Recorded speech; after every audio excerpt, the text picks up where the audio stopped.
ഞങ്ങളുടെ ചാനലിലേക്ക് സ്വാഗതം. 1000 പൊള്ളയായ വാക്കുകളേക്കാൾ നല്ലത് സമാധാനം നൽകുന്ന ഒരു വാക്കാണ്. ബുദ്ധൻ. കേരളത്തിലെ ഒരു കൊച്ചു ഗ്രാമത്തിലായിരുന്നു കഥ. പച്ചപ്പുണർന്നു കിടക്കുന്ന കുന്നിൻ ചെരുവിൽ സ്വസ്ഥതയുടെ ഇടത്താവളമായിരുന്നു ആ പ്രദേശം. പക്ഷേ പെരിയാറിന്റെ കരയിൽ താമസിച്ചിരുന്ന മാത്തൂട്ടൻ എന്ന കർഷകന്റെ മനസ്സിൽ കൊടുവാൾ കുത്തിയിരുന്നു. കാർന്നുപോയ ജലത്തിന്റെയും ഉറക്കമൊഴിഞ്ഞ രാത്രികളുടെയും ഭാരം അയാളുടെ നെഞ്ചു പൊട്ടിക്കാൻ. വേനൽമഴ, ആ വാക്കു തന്നെ ദുരിതമായി മാറിയിരുന്നു. ഉണങ്ങാത്ത ഭൂമി, ചൂടിൽ തിളച്ചു നിൽക്കുന്ന ആകാശം, എല്ലാം കൂടി മാത്തൂട്ടന്റെ ജീവിതം ദുരിതത്തിന്റെ ചൂടിൽ വറുത്തു. കടയിലെ കടനും കടപൊടിയും ഒഴിവാക്കാൻ വീട്ടിൽ ഒതുങ്ങുകയായിരുന്നു പതിവ്. പക്ഷേ അന്നദ്ദേഹത്തിന്റെ ക്ഷമ ഇടറി. നിലത്തു വീണ ആകാശത്തെ നോക്കി അയാൾ വിതുമ്പിയാർത്തു, എവിടെ മഴ, എവിടെ ജീവൻ? അപ്പോഴാണ് പെരിയാറിന്റെ മറുപുറത്തുനിന്നും ഒരു ഒച്ച പറന്നു വന്നത്. കണ്ണു തുറന്നു നോക്കുമ്പോൾ മറുപുറത്തെ പാടത്തു അപരിചിതയായ ഒരു രൂപം നിലത്തിരുന്ന് പാടുന്നു. നരയെഴുന്ന മുടിയും നിർമ്മലമായ ചിരിയും ഒരു സന്യാസിനിയെ ഓർമ്മിപ്പിച്ചു. വിളവില്ലാത്ത പാടത്തു എന്തു പാടുന്നു എന്നു മാത്തൂട്ടൻ അത്ഭുതമായി.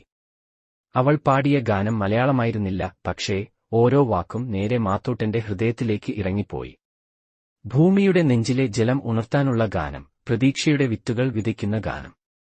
അവളുടെ ശബ്ദം മൃദുവായിരുന്നു, പക്ഷേ പെരിയാറിന്റെ ഒഴുക്കിനേക്കാൾ ശക്തമായി തോന്നി. പാട്ട് തീർന്നപ്പോൾ സന്യാസിനി ചിരിച്ചു. ഭയപ്പെടരുത് മകനെ, അവൾ പറഞ്ഞു. വേനൽക്കാലം കടന്നുപോകും. മഴ വന്നു, ഭൂമി ചിരിക്കും. നീ വിത്ത് വിതയ്ക്കൂ, സൂര്യൻ പ്രകാശം നൽകും, മഴ ജീവൻ തരും. അവളുടെ വാക്കുകൾ മാത്തൂട്ടന്റെ ഹൃദയത്തിലെ കടുപ്പം ഉരുകിച്ചു. തളർന്ന കൈകളിൽ പ്രതീക്ഷ തളിർത്തു.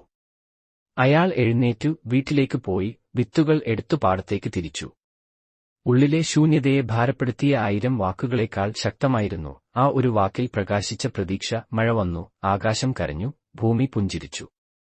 മാത്തൂട്ടന്റെ പാടം ഒരു പച്ചക്കടലയായി. മഴ പെയ്ത്ത് തുടർന്നതോടെ മാത്തൂട്ടന്റെ ജീവിതം പുതുജീവൻ കണ്ടെത്തി. വിളവ് നിറഞ്ഞ പാടം അയാളുടെ മുഖത്ത് സന്തോഷം വിരിയിച്ചു. പക്ഷേ അദ്ദേഹം അവിടെ നിർത്തില്ല. ആ സന്യാസിനി പാടിയ ഗാനം അയാളുടെ ഉള്ളിൽ മുഴങ്ങിക്കൊണ്ടിരുന്നു. തന്റെ ദുരിതം മാത്രം നോക്കാതെ മറ്റുള്ളവരുടെ കഷ്ടതകളിലേക്ക് ശ്രദ്ധ തിരിക്കാനുള്ള പ്രചോദനമായി അത് മാറി. ഒരു നാൾ വേനൽക്കാലം വീണ്ടും വന്നു. ഗ്രാമത്തിലെ കിണറുകൾ വറ്റിത്തുടങ്ങി. ഗ്രാമവാസികൾ ആശങ്കയിലായി. അപ്പോഴാണ് മാത്തൂട്ടൻ രംഗവേഷം ചെയ്തത്.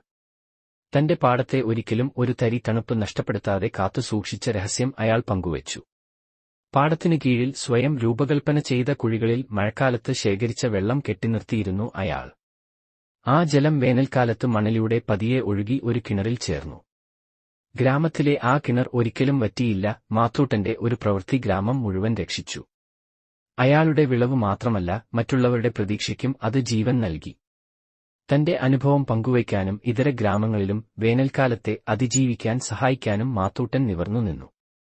കെട്ടിച്ചമച്ച സമുദായത്തിന്റെ ശക്തി ഈ കഥ പറയുന്നു. വാക്കുകളേക്കാൾ പ്രവൃത്തികളിൽ നിന്നാണ് ശക്തി ഉദ്ഭവിക്കുന്നതെന്നും ഒരാളുടെ പരിശ്രമം എങ്ങനെ ഒരു മുഴുവൻ സമൂഹത്തെയും കരപിടിപ്പിക്കാൻ കഴിയുമെന്നും അത് ഉദ്ഘോഷിക്കുന്നു. ജയ് ഹിന്ദ്. നിങ്ങളുടെ സമയത്തിനും ശ്രദ്ധയ്ക്കും നന്ദി. ഞങ്ങളുടെ വീഡിയോ നിങ്ങൾക്ക് പ്രചോദനമാകുമെന്ന് ഞങ്ങൾ പ്രതീക്ഷിക്കുന്നു. നിങ്ങളുടെ സുഹൃത്തുക്കൾക്കും കുടുംബാംഗങ്ങൾക്കും വീഡിയോ ലൈക്ക് ചെയ്യാനും അഭിപ്രായമിടാനും പങ്കിടാനും ഞങ്ങൾ അഭ്യർത്ഥിക്കുന്നു. ഇതുപോലെയുള്ള മോട്ടിവേഷണൽ വീഡിയോകൾക്കായി ഞങ്ങളുടെ ചാനൽ സബ്സ്ക്രൈബ് ചെയ്യുക. ജയ് ഹിന്ദ്.